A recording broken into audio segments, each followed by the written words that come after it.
Olá, sejam bem-vindos e bem-vindas ao podcast Raízes. Nesta temporada, vamos falar sobre Santo Antônio de Jesus. Eu sou Daniele Almeida, sou orgulhosamente santo-antoniense, sou jornalista e produtora cultural. Estarei com vocês nesta jornada.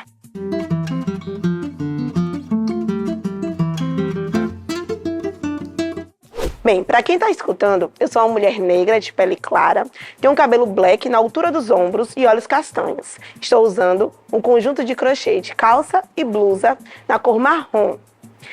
E estou com um anel dourado e uma pulseira, um bracelete dourado também. A gente abre essa temporada falando sobre cultura e tradição.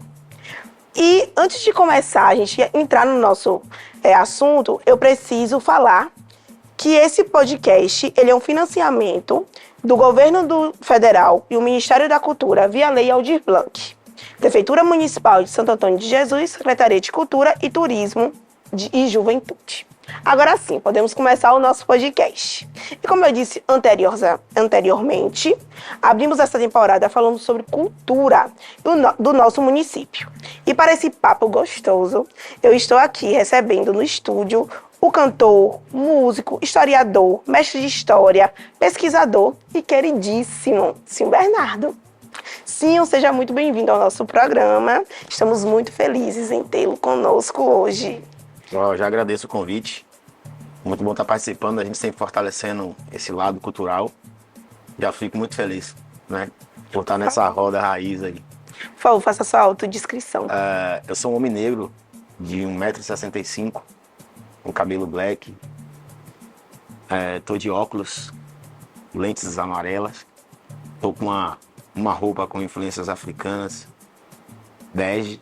Tô de calça preta, sandália preta, óculos, relógio e anel. Pronto. Maravilha. Sim, vou fazer logo aqui uma pergunta de cara. Sim. Para você, o que caracteriza Santo Antônio de Jesus em termos culturais? E como ela se diferencia das outras cidades do Recôncavo? Santo Antônio de Jesus, ela tem uma particularidade de outras cidades do Recôncavo, que inclusive, às vezes a gente duvida até que é do Recôncavo, Sim. no ponto de vista sentimental.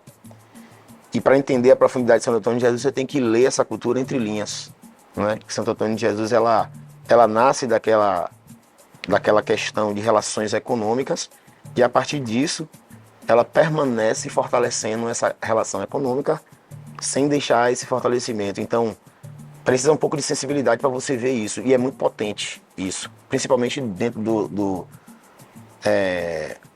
da cultura negra. A gente, por exemplo, quando você começa a observar, eu vou muito na minha experiência como pesquisador.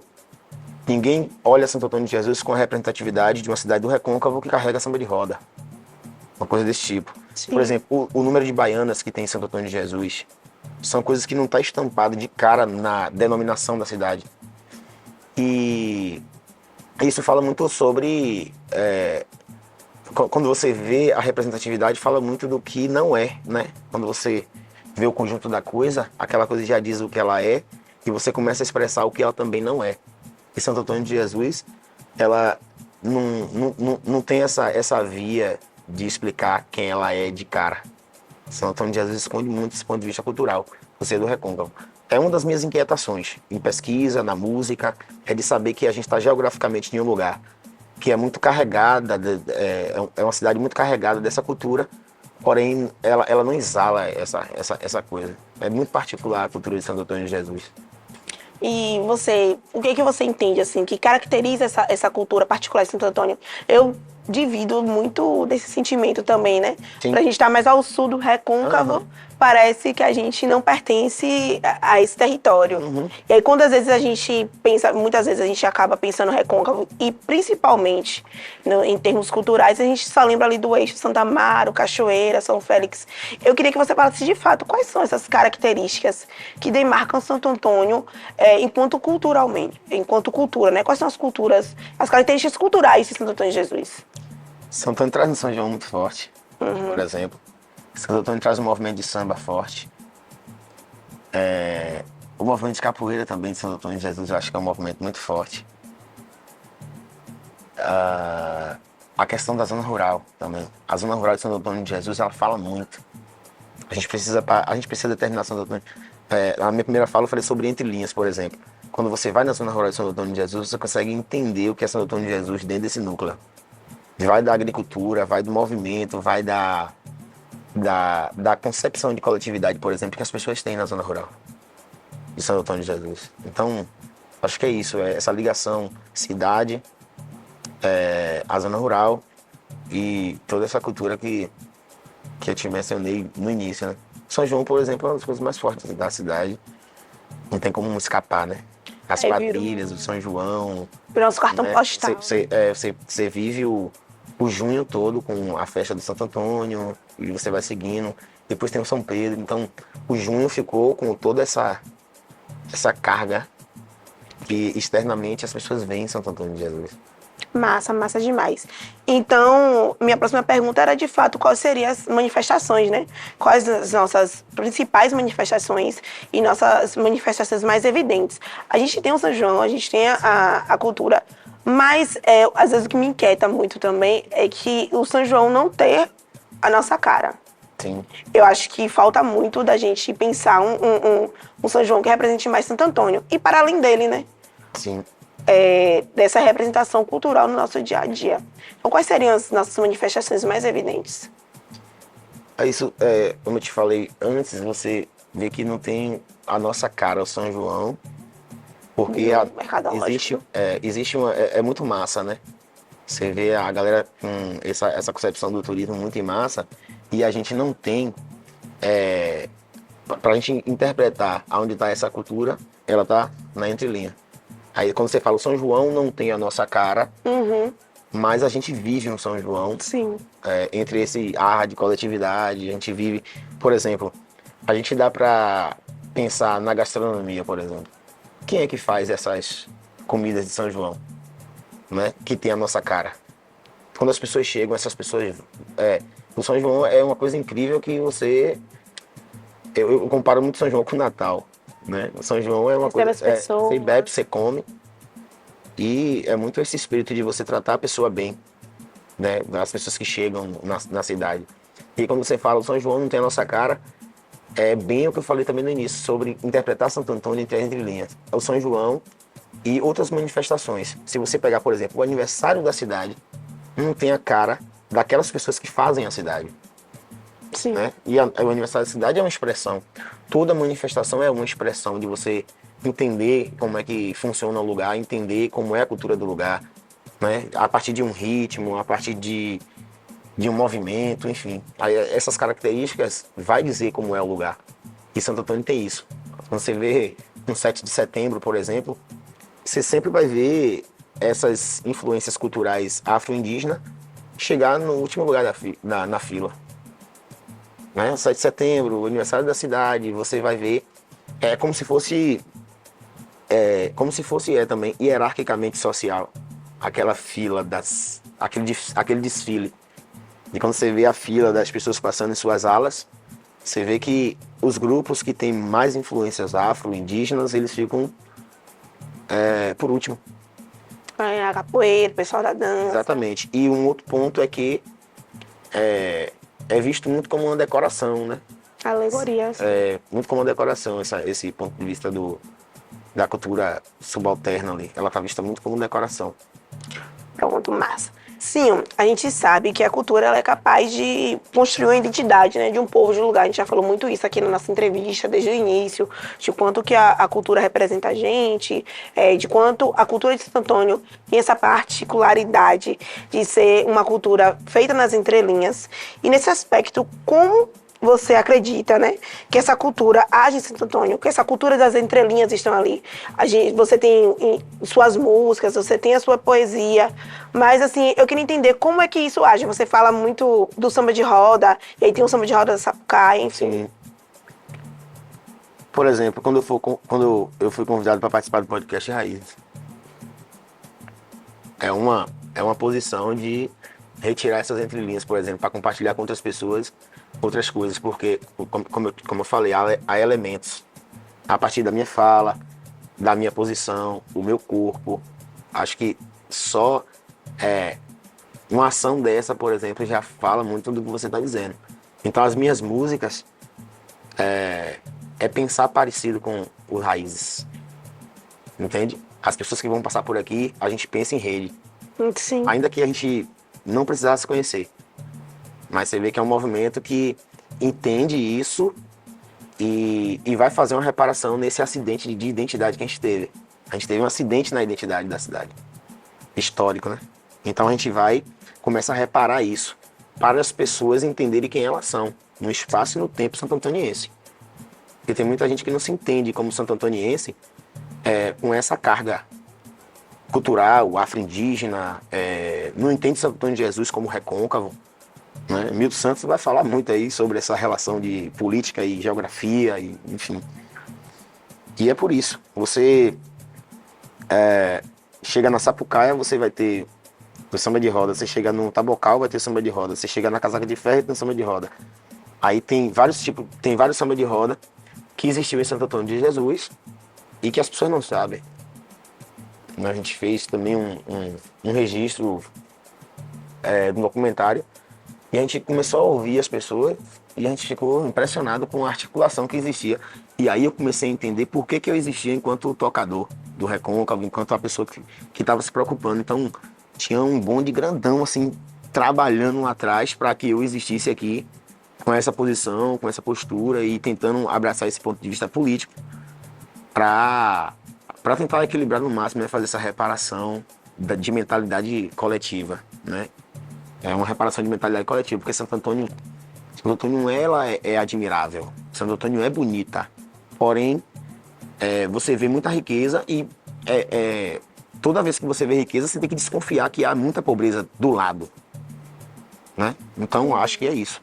Quando a gente para fazer essas discussões, quando a gente para falar de cultura e para entender o que é que Santo Antônio traz para além dessa representatividade de riqueza blindada, é isso. Você tem que entender que essa riqueza toda, por trás tem uma falta de distribuição de renda imensa que nos deixa triste. Mas para a gente pensar isso, a gente precisa entender quem é a gente no espaço e no tempo de Santo Antônio.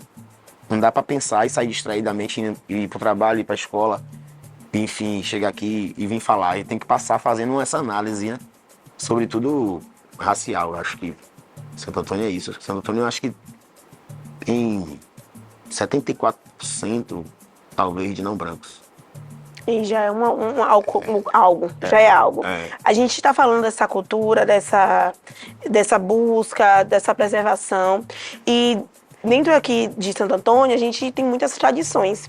E entre essas tradições, eu queria que você falasse assim, de alguma delas, ou de uma delas, que a gente vê que há um risco de desaparecer, ou de nem ser externada, né? Por exemplo, os samba de rodas mesmo, das zonas rurais.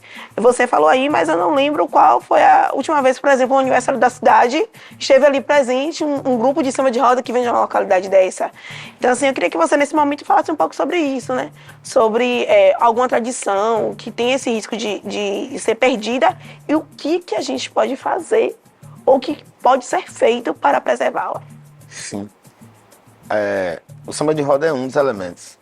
O samba de roda é um dos elementos. Apesar de que a gente consegue fazer a música, que a música fala muito sobre o lugar, né? Então, por exemplo, quando eu abraço o samba de roda, eu abraço com uma estratégia imensa. Quando você vê o Cantar Preta de Nazaré, eu estou cruzando uma estética sonora do Sudeste, que é a idealização de samba, junto com a estética sonora do recôncavo. O que atrai as pessoas a perceber aquele samba e, ao mesmo tempo, a gente coloca aquela pessoa num lugar que ela deve estar, fazendo ela respirar, sem discussão teórica, sem discussão, movimento, é ritmo, é ancestralidade, é pensar, é tecnologia ancestral. Pensar Preta de Nazaré, você vai ver Preta de Nazaré, o estrofe dela é uma batucada, tem uma estética de batucada, o refrão já é outra estética, que é mais voltado pra gente. Isso não é aleatório, é político. A forma que eu construo a minha música é política, ela te atrai de uma maneira que você escuta nas rádios, de ponto de vista estético, mas também quando você vai analisar, ela tem sempre uma crítica, seja no ponto de vista da literatura, como ponto de vista estético mesmo, de entender a música ali. Como pensar o ritmo, assim. Aquele ritmo, ele carrega as experiências e as vivências de um grupo social e cultural, né? Pronto. Então, o samba de roda, o que é que eu quis dizer? O samba de roda eu consigo fazer. O samba de roda eu consigo ver outros artistas da cidade fazer. Eu consigo inquietar as pessoas. Porque a gente... Não é que é mais fácil fazer, mas que é possível exalar, é possível gravar e deixar. Mas, por exemplo, o caruru. Da setembro eu fico esperando alguém me convidar para um caruru. Não tem mais. Para um samba de reza dentro do caruru, não tem. Verdade. Então, a minha avó dava caruru. E minha tia dá caruru, mas minha tia vai fazer 100 anos. E quem vai ficar no lugar de sua tia? É isso, né? E aí tem um impacto muito grande, por exemplo, de outras religiões que cometem violências sobre, né, as religiões afro-indígenas, e acho que isso conta muito. A falta da salvaguarda, sabe? A falta do salvar também conta muito, porque é preciso observar em uma linha do tempo quem foram as pessoas que sentaram nos lugares de poder e decidir a cultura da cidade, porque tem isso. Você decide, né? Então tem que pensar numa linha de tempo, como pensar e cruzar esses pensamentos para você entender como a mentalidade dessas pessoas que se posicionaram ali para decidir como a cidade ia pensar. Quais são, por exemplo, o simples fato de você escolher uma atração para São João impacta em uma geração. A gente sabe que a música fala muito sobre o nosso tempo. Sim. Por exemplo. Então, o caruru, como forma novos quadros para caruru? Porque caruru não é só comida. Não é só comida, é uma forma de ver o mundo. Sim. É uma forma de ver o mundo e está se apagando. Em Santo Antônio de Jesus, não sei como está nos outros lugares, mas em Santo Antônio de Jesus é quase zerado. Mas se você quiser comer um caruru, sexta-feira, ele vai estar em todos os outros lugares que não tem esse ponto de vista, por exemplo, da devoção. Não tem esse ponto de vista da coletividade. Não tem esse ponto de vista do ensinamento, por exemplo, dos novos quadros. Porque o caruru, ele reúne ali, por exemplo, 7 meninos em roda e já quebra essa coisa do conhecimento ditado. Uma pessoa na frente e outras lá na plateia, né? Então, você, criança, sentar e dividir um prato de caruru, onde as pessoas estão cantando o samba de reza e ao mesmo tempo se alimentando de alguma forma, mas outras com fé e naquela roda. Então, eu acho que é muito... o caruru, ele é muito didático nesse ponto de vista, de você se entender como ser humano, de se entender como um menino da comunidade, sabe? Quando você senta na roda, quem viveu vai saber o que eu tô falando. Caruru de 7 meninos. Vamos levantar o Cruzeiro de Jesus, vamos levantar. São Cosme mandou fazer 2 camisinhas azul. Num dia da festa dele, São Cosme da Caruru. Quando faz assim, eu tô ali com o meu amigo do lado, entrelaçando um elo de antepassados. Então a gente tá entendendo ali, ó, a gente é da mesma comunidade, porque se a gente tá comendo aqui de mão, inclusive, aí a bacia de água vinha uma bacia de água para todo mundo lavar a mão. Então todo mundo coloca a mão junto aí. Então essa coisa aí fala muito sobre visão de mundo. Sabe muito como a cidade vai ser no futuro, sabe? E aí uma coisa desse tipo tá acabando. Porque a gente, além de ameaçar uma tradição, a gente também ameaça o instinto de coletividade, o processo de crescer, de crescimento juntos, né? Porque aí a gente tem agora uma sociedade que é muito mais individualista. Sim. E que aí, momentos como esse, talvez sua filha não vai encontrar. Exato. Ou que meus sobrinhos, enfim. E já foram diferentes nas nossas gerações, que já foram difíceis, já estão sendo escassas. E aí, quando a gente pensa na frente, é muito mais aterrorizante. O que já pra gente está sendo difícil de acessar. E quando a gente pensa que essas novas gerações não vão ter nem vão saber o que é, né? De um fato. E aí a gente tem que fazer nosso papel individual e quando passar isso, né? Muito engraçado porque você acabou meio que respondendo uma das perguntas que eu ia trazer, né? De como essas festas religiosas, elas são importantes na preservação da cultura do nosso território, né? O que é que você acha que a gente poderia fazer nesse sentido em relação às festas religiosas? Não só a gente, enquanto seres políticos, ou Daniela e Cinho, Mas no poder público, o que é que você sugeriria assim, de interessante? Eu acho a primeira coisa é a participação. Uma participação bem orgânica, uma participação bem livre. Porque quando se fala em poder público, o poder público ele vem sempre com a intenção. Como eu te falei, é traçar uma linha para ver como as pessoas que ocupam lugares de poder pensam. Então, a religião, primeira coisa é a participação. É a gente participar sem tentar trazer a nossa personalidade para determinar aquele contexto. Então, uma das coisas que eu mais penso é isso. É o que eu trago do samba também. Samba é samba e ponto. Não tem samba melhor que outro samba. Essa ideia de reproduzir um discurso que tem uma religião melhor que a outra, que tem um samba melhor que a outra, é uma coisa muito eurocêntrica. E aí a gente assimila nesse nosso processo social e vai levar esse discurso, né? E aí esse discurso ele vai soar como um mecanismo retórico para a manutenção do racismo estrutural e de outras violências que existem. Então, para mim, é participar de maneira orgânica e pensar muito em quem está decidindo nisso aí. Porque um encaminhamento político é o que precisa, né? Todo mundo quer, todo mundo... eu falo do ponto de vista do dinheiro, do ponto de vista da participação, nem da participação agora, é do dinheiro, da inclusão, sabe? Como eu te falei, você tem um desfile, aí você vai deixar as baianas para chegar por último. Você vai deixar as baianas para chegar por último. Então, é meio que romântico dizer...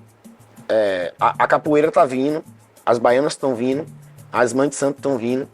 É meio que romântico falar que elas estão participando do Mas no final do desfile, todo já foi embora, já cansou. Isso, e aí dá uma água em um todo. É muito... E quando vai, é meio aquela perspectiva astronauta, sabe? Vamos lá descobrir um planeta, aí chega na religião, faz uma selfie e sai hoje. Então, tem sempre intenção, não é uma participação livre, uma participação natural, não é de deixar as pessoas serem quem elas são. É sempre repreendido por alguma coisa. É muito complicado. E são coisas que pertencem a gente, que constrói o indivíduo, que constrói enquanto santo-antoniense. Mesmo que você esteja fora desse contexto, ele faz parte da sua história. A gente dizer que as baianas de acarajé, eu não gosto de acarajé, mas elas fazem parte da resistência das mulheres negras, principalmente nos territórios do Recôncavo. Vamos lá. A oralidade também é muito importante para construir e preservar algumas manifestações. A gente está falando nesse processo de manifestação, de preservação das manifestações. E a gente tem muitos exemplos no Recôncavo e em todo o Brasil, de como, por exemplo, o Nego Fugido, em Santa Amaro, da Purificação, enfim. Conta pra gente qual o papel da oralidade e das famílias na transmissão dessas tradições.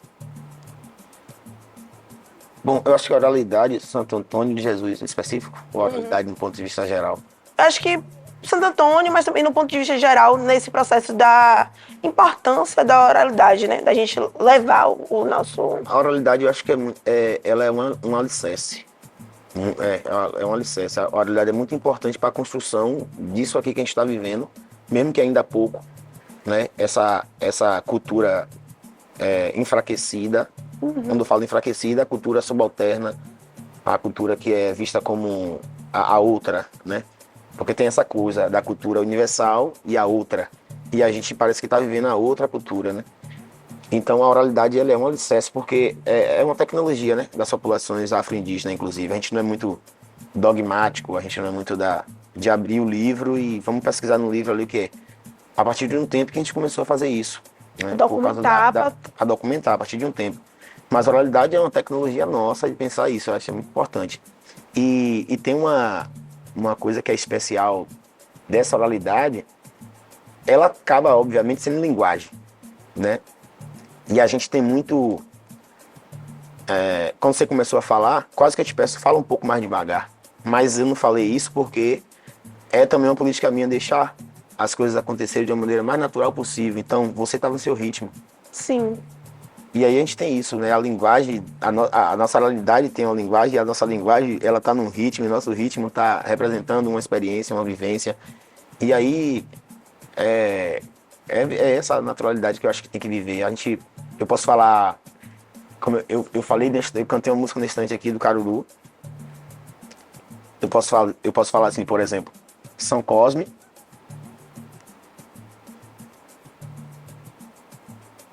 mandou fazer 2 camisinhas, você entendeu? Eu posso falar assim, Pode. Se tiver alguém me acompanhando do ponto de vista da música, eu não posso falar assim. São Cosme me mandou fazer, duas coisas eu tenho que cantar mesmo no tempo da música ali. E aí você estava no seu ritmo, oralidade. E aí a gente tem essa complexidade na oralidade que é muito importante. Então a gente fala rítmica, a gente fala na rítmica, a gente fala do nosso jeito, a gente fala é isso. E é muito natural. Então a oralidade tem esse ponto de vista no nosso papel de vida, né? Uhum. É interessantíssimo, assim, porque a gente sabe do processo de cada um e a oralidade também com identidade. Porque isso também carrega, a forma que você fala carrega sobre você. E se a gente pensar nesse processo da cultura africana, principalmente, Sim. quando a gente chega aqui e quando a gente traz essa questão da gente provocar sobre a oralidade, é justamente porque a nossa história, ela não foi uma história que você vai encontrar nos livros, maior parte dela. Hoje, a gente tem que, as gerações têm essa responsabilidade, Sim. principalmente pelo nosso acesso às novas tecnologias. Mas que por muito tempo os dialetos tiveram que ser trocados porque eles não queriam que a gente falasse a nossa língua. Sim. Então, hoje a gente não sabe nem 1% do que a gente foi, Com certeza. do que a gente é, quantos príncipes e rainhas e princesas vieram para cá e se tornaram escravos. E isso também traz uma grande perca Sim. de tudo que a gente, né, poderia ter produzido ou que foi produzido e que a gente não sabe. Com certeza. A gente... Eu costumo dizer muito que a gente tem muita riqueza, mas a gente não teve acesso, né, a essa riqueza. E uma das práticas que a gente pode testar é a gente mesmo pensar qual a pessoa no nosso grupo na nossa família, com um grupo de idade avançado, que você consegue alcançar. A pessoa, um grupo de idade mais avançado que você consegue alcançar. Isso é meio que um experimento social. Você parar e pensar, ó, eu consigo acessar a minha mãe, eu consigo acessar a minha avó, aí minha avó consegue acessar a mãe dela, agora minha mãe consegue acessar a mãe da minha avó, só para ter uma noção de onde foi barrada essa memória, sabe? Então, se você passa por um processo de mais de 350 anos de escravidão no Brasil, a gente visto como apenas uma matéria sem alma, visto como um bem para os senhores de escravo, a gente tira esses 350 anos e pula. Eu tenho quase certeza que seu decavô era um rei. Se você for pegar a sua avó, sua bisavó, tataravó, tetravó, pentavó, e aí vai. Você vai chegar lá, sua decavó era uma... Eu não vou falar deca porque eu estou falando de 400 anos de escravidão. Então, se pensar no ponto de vista da linha do tempo... Você viveu antes de ser escravizado, né? Da linha do tempo, exatamente. Você vai chegar ali mais ou menos em sua bisavó, da sua bisavó, aí a gente pularia a escravidão, e aí certamente sua pentavó foi a pessoa que foi sequestrada lá no continente africano e trazida para a América para viver uma loucura de ter esquecido até o nome dela. Porque com certeza seu nome não seria Daniela. Que é um nome de origem espanhola. Por exemplo, quando eu boto o nome Zuri a mim, minha filha, é um posicionamento político. Sim. Como seria o nome da minha rainha? Né? Então é tentar fazer uma volta memorial também nesse ponto de Uma vista. reparação, né? Essa reparação. E esses pequenos detalhes que a gente vai... Eu fiquei muito preocupado quando eu saí da universidade, porque a universidade que me deu... na chegada das políticas públicas no Recôncavo, a universidade me deu a possibilidade de me juntar com o movimento social negro. E aí esse movimento social me deu muito essa orientada e essa politização de quem eu sou no espaço e no tempo. E eu fiquei preocupado quando eu saí de lá, que eu falei, como que eu vou formar novos quadros? Fiquei muito preocupado pensando. Mas depois eu entendi que a gente fazendo um papel, cada um, fazendo o seu dia a dia ali também, tá ligado nessa rede aí também, que é uma outra tecnologia, né?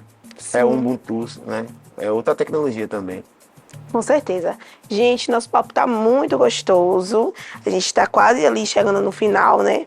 Mas eu gostaria de falar aqui, que preciso dar esse recado, que esse projeto é financiado pelo Governo Federal e Ministério da Cultura via Lei Aldir Blanc, Prefeitura Municipal de Santo Antônio de Jesus, Secretaria de Cultura e Turismo e Juventude. Vamos lá. E hoje a gente está aqui com o senhor Bernardo para falar um pouco mais sobre cultura e tradições da nossa cidade de Santo Antônio de Jesus. Sim, a gente já falou um pouco sobre as tradições religiosas, sobre a importância da cultura para a construção da identidade local aqui de Santo Antônio, mas continuando aqui o nosso papo, vamos falar de algo que você entende muito. Afinal, você é cantor e músico. Conta pra gente como a música e a dança fazem parte da identidade cultural de Santo Antônio de Jesus. A música e a dança são duas vertentes da cultura que caminham praticamente com suas pernas, né? Caminham com suas pernas. Quando a gente vai pensar, por exemplo, das escolas de músicas, das escolas de dança, isso eu não estou pensando nem do ponto de vista central também, eu estou pensando do ponto de vista periférico. Né? Eu costumo, quando surgem perguntas desse tipo, eu costumo perguntar aonde que essas fontes estão sendo reproduzidas. A fonte da dança, a fonte da música. Por exemplo, a nossa biblioteca. Por exemplo, a livraria da cidade. Tem livraria, a cidade tem mais de 100 mil habitantes. Como é a Secretaria de Educação da cidade? A cidade tem mais de 100 mil habitantes. Você observa como são essas coisas, então você pensa mais ou menos isso. Então, a música e a dança de Santo Antônio de Jesus, ela anda com as próprias pernas. Eu falo do ponto de vista musical mesmo. Eu aprendi na rua, toco na rua, e aí você vê, por exemplo, a riqueza da esquadrilha de São João. Você vê no semáforo pedindo, arrecadando grana. Aquela coisa mágica no ponto de vista nacional. Levando a gente pro estado. Poderia ser uma representatividade, de estar formando novos quadros, transformando vida de jovens, sem muito esforço para ter, por exemplo, recurso de reconhecimento financeiro. Entende? Então, é rico. Como eu disse, se você for na entrelinha da cidade, a cidade ela anda com suas pernas do ponto de vista cultural. É maravilhosa desse ponto de vista. Você vê a cultura, o pagode, o samba, você vê o rap. Você vê essas coisas de uma maneira... Você pergunta como nasceu. Você fala como nasceu nessa cidade isso. E existe isso, às vezes tem essa questão também, existe isso. Tem isso em Santo Antônio? Eu não sei, as pessoas não veem. Então, tem essa questão. Eu acho que uma coisa muito interessante aqui também, principalmente dos movimentos culturais, é esse aspecto da coletividade. Porque você fala assim, eles caminham com as próprias pernas, mas caminham em rede. Por exemplo, se você tem ali sua rede no samba e tudo mais, Mestre Muralha, que leva ali a questão de Mestre Rock há muitos anos. Se a gente vai para o aspecto do São João, do forró, Juliano com o pai que veio para cá. Então, assim, eu sinto que Santo Antônio, os núcleos culturais, eles caminham, né, de uma forma... Como é que eu falo? Sozinhos em rede, né? Através da oralidade. Sim. Aí tá a função da oralidade. Você me perguntou mais cedo. Você falou Mestre Rock, Girlan. Meu tio Wellington, Sim Bernardo. Ele não tem escola de música, nem me deu partitura. Ele falou comigo, ele chegava de noite em casa, 6 horas da tarde, começava a tocar cavaquinho e eu via aquilo. E aí aí você vê Juliano, José de Belém, Juliano, oralidade. Não é uma escola, não é super metódico. É oralidade funcionando todo o tempo. Aí essa tá a função da oralidade. Com certeza. Vamos lá, vamos falar de um assunto polêmico. Agora a gente já falou um pouco sobre, mas e o São João? A gente sabe que o São João hoje é nosso carro-chefe quando a gente fala de cultura, assim, né? Sim. Como esse momento impacta na nossa cidade e na cadeia produtiva? Tem uma justificativa de que a movimentação econômica dá oportunidade a muitas pessoas. Isso eu acho muito bacana. Apesar de precisar ter mais transparência de como que esse retorno ele vem para a cidade. Quem são as pessoas, né? Porque se você utilizar o São João da maneira que ele é feito, ele precisa voltar. E precisa voltar de uma maneira grandiosa. Não é você ter a oportunidade de botar seu carro de pipoca no meio do circuito, você botar sua barraca de capeta, você botar seu churrasco. Não é só isso. Isso aí é você fazendo, que as pessoas chamam culturalmente de guia. Vamos fazer uma guia ali no São João, 6 dias ali fazer. É como se fosse um extra. Tipo, a pessoa que faz o churrasquinho que ganha R$100 na semana, ele vai fazer no São João, vai ganhar 500. No São João ali. Não é sobre isso, é sobre pensar de como o São João ele tá numa posição de empreender e retornar uma grana para a cidade a ponto de valer a pena esses cachês milionários, por exemplo, que são pagos para artistas nacionais e que retira, eu acho, muito do que a gente poderia colocar em outros investimentos da cidade. Então, é um assunto polêmico porque você precisa, a gente precisaria de mais transparência para que essa justificativa de que essas bandas relativamente superfaturadas, porque a gente já viu banda de 500.000 ser paga em 1 hora e 40 minutos de apresentação. Se você pegar 500.000 e colocar ali na Minha Casa Minha Vida, o impacto é grande. Se você fizer uma escola ali. Então eu tô falando só de um artista em um São João que fez 1 hora e 40 minutos por 500.000. Se você me der 500 mil e a gente aplicar ali, acho que vai alterar gerações e gerações. Aí a gente começa a pensar nesses quadros com um pouco de política pública. Não é Zé de Belém só com o Juliano, não é Mestre Rock com Muralha, Muralha com os filhos. Sabe? Não é o Hélito com Sinho, de uma maneira orgânica, suada, lutando. Não é dessa maneira. Então é a política pública aplicada. Então eu acho que a minha posição dos pontos de vista do São João é isso. Eu precisaria pensar na transparência de como esse discurso é usado, né? Que as bandas chamam pessoas para a cidade movimentar a economia, mas movimenta a economia de uma maneira estrutural, para depois a gente olhar na transparência e dizer, ó, voltou tanto para a cidade e esse investimento está indo para tal lugar. Eu nunca tive acesso. E se existe esse portal, desse ponto de vista do São João específico, não estou falando de diário oficial, não estou falando dessas coisas não, do São João específico, se existe isso aí, deveria ser um folhetim, deveria ser popular, deveria ser, ó, o São João acabou e a gente vai reformar todas as escolas da cidade. O São João acabou. São João acabou e hoje a gente vai transformar o Bisum em um polo musical. O São João acabou e é a vez do Cajueiro. O Cajueiro agora vai ter um instituto técnico, né, para jovens. O São João acabou, o Alto Santo Antônio vai ser reformado, enfim, nunca existe. É sempre um superfaturamento. A gente, e é como eu te falei, é muito mínimo, né? Se você pensar quanto São João já teve, e você pensar quanto dinheiro já foi investido, e você pensar quanto desse dinheiro já retornou para os bairros periféricos, porque a gente tem que pensar pela prioridade, né? Tem que pensar pela prioridade. Então tem muito, a cidade carrega a fama das mais violentas do Brasil, carrega essa, que mata mais pessoas negras. E é isso. Você consegue... uma vez eu fiz uma pesquisa que eu nem gosto de acessar, foi mais de 20 negros de 19 a 23 anos, mais ou menos. Eu fiz uma palestra uma vez e fui pesquisar só no dezembro, foi um Natal muito triste em São Antônio de Jesus. E é quando você entra nesse assunto aí, é isso, e eu acho que a gente consegue transformar com isso, né? Ninguém nasce querendo matar outro, ninguém nasce querendo ser pobre, ninguém nasce querendo não ter oportunidade.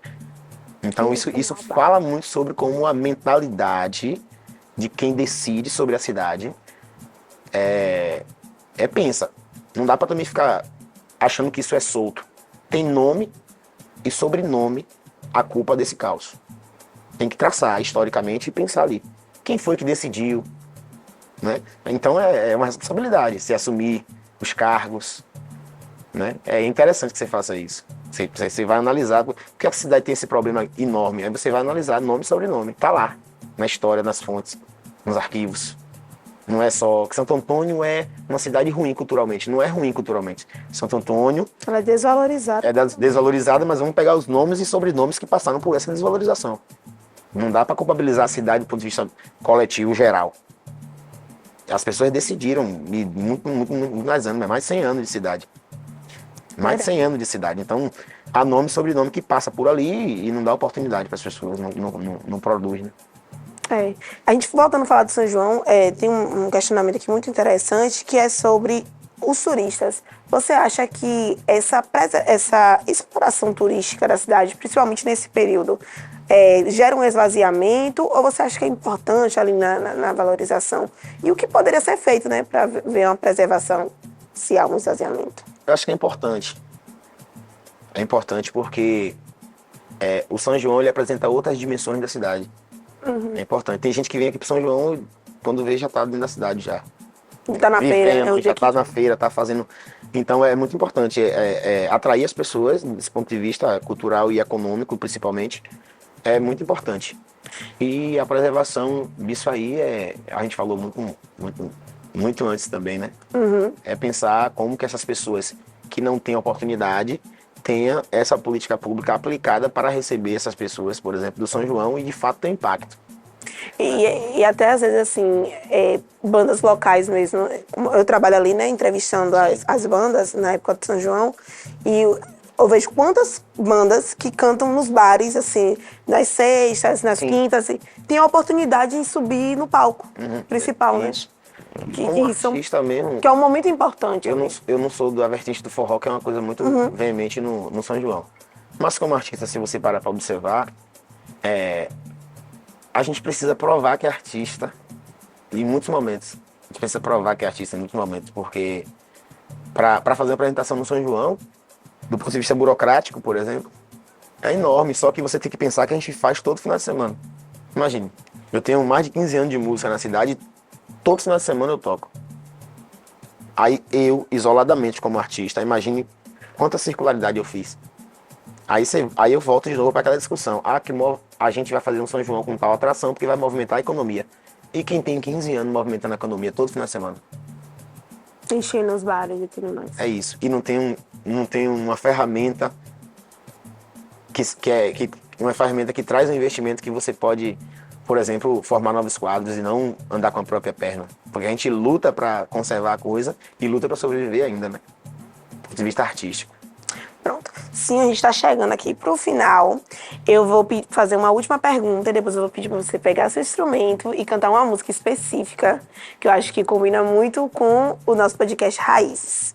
Primeira pergunta é: o que você deseja para a cultura santo-antoniense? Que seja leve. Que Santo Antônio de Jesus esteja uma cultura leve, menos violenta, por exemplo, né? E que essas ações que a gente faz parecem pequenas, mas são ações que vai ramificando e impacta nessa coisa de ser mais leve, desse ponto de vista de não ser tão violento, e que tenha mais oportunidade para a juventude, formar novos quadros. A cultura de Santo Antônio precisa isso. E, para finalizar bem assim, o que é que precisa mesmo? Precisa de pessoas que pensem nas pessoas de baixo. Precisa de pessoas nesse lugar de decisão aí, que pensem nas pessoas de baixo, de fato, e que tenha esse poder, né? Porque às vezes é só a intenção, é, né? Só o engajamento atual, né? Vamos colocar, por exemplo, uma mulher na decisão representando, mas ela não tem poder, né? Isso acontece em várias esferas, estaduais, federais.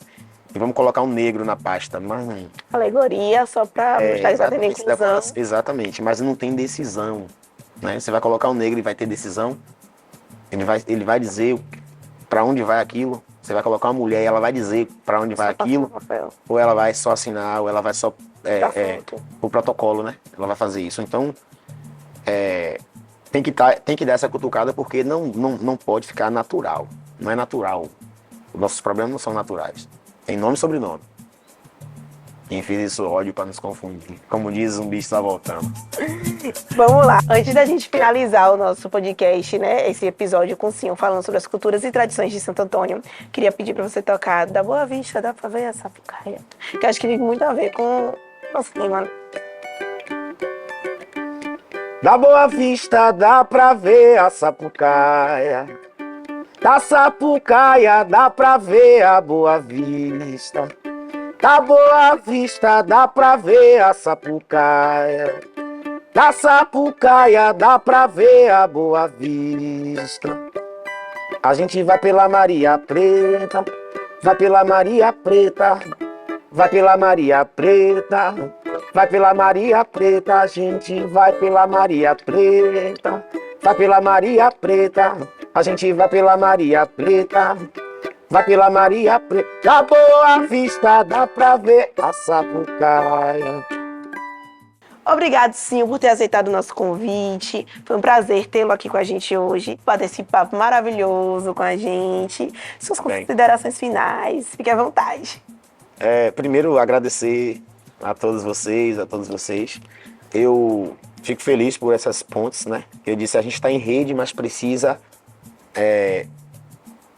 tecer os laços para a gente entender que a gente se encontra, fortalece. Quando uma fala é uma coisa. Quando começa a conectar e traçar essa rede, né? Aí é tipo a linha e o linho de Gilberto Gil, né? A gente vai fazendo. Então, parabenizar Raízes, podcast Raízes também. E pode contar com a gente que a gente está nessa rede aí. Ai, que maravilha. E você que escutou até aí, esse foi o nosso episódio sobre cultura e tradições. No próximo, vamos falar sobre política e participação. Até o próximo.